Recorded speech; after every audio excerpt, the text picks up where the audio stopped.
Good morning. Brooks and I are walking out to the meat chickens right now, and I'm going to give you an overview of the chicken tractors that we have and hopefully answer as many of the questions that I've been getting as possible and give something that's easy to find and reference back to in case you want to look at it later. So here they are. We have 3 right now, and if you wanted to search online, probably something called cattle panel chicken tractor would give you very, very similar styles and designs. Ours are 8 feet deep and 10 feet wide. And originally we made the base of them just in 2x4s, as you can see. But after the first year, we decided we wanted to be able to screw the tarp in versus just having it zip tied.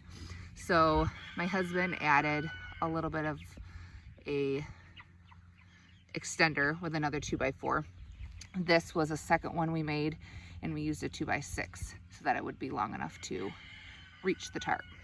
But otherwise, the frame has basically just a 2x4 with some supports on the inside, on the corners. And then on the back, we have some bolts, which we use to attach tires to when we move it. So these are the tires. They slide on and off really easily. But when they're really little, we can take them off, and that makes the tractor sit more flush on the ground. Now our chickens are about 4 weeks old, so they're big enough that they're not going to get underneath it. But the tires come on and off, which makes moving it a lot. The entire open side of the tractor is hardware cloth instead of chicken wire. It's more expensive, but it does make it fully predator proof. This is, I believe, 1/2 inch hardware cloth. And then we have a rope here with a little bit of an old piece of hose, so that when I need to move it, it's just more comfortable to hold. And I think originally we had them attached on these extended parts, but we moved it in a little bit. It was easier.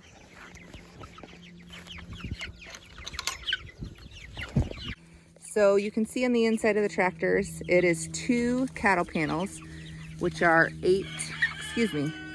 4 by 16 feet long. And they are just wedged on the inside of that frame and then attached with U-nails. And then we did put chicken wire over there just to fill some of the holes at the end of the tarp, but also just in case the tarp ever rips or anything, then at least there's something to prevent them from getting out easily.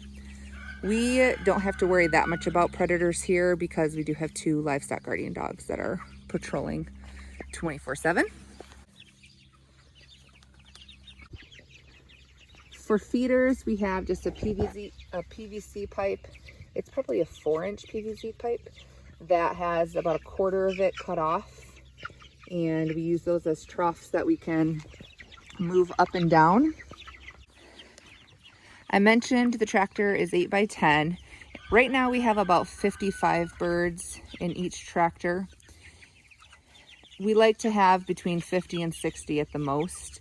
We originally thought only 40 would be what we had, but as you can see, they have plenty of space, and even as they get to be full size and fill up more space, they really don't move around as much at that point. So we feel comfortable having 50 to 60 in this size. Worth noting, one of the key features of this is the way to open your lock from the inside.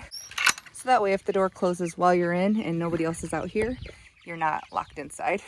So make a way to get out. We like having the taller tractors that you can get into because it's just easier to access birds, not only for when you're gathering them for processing time, but also for when you need to deal with a sick bird, or when you need to fill feeders or waterers.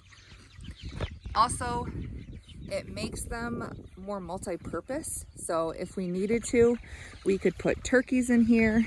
We could put small calves or pigs in here. We could put laying flock in here. Actually,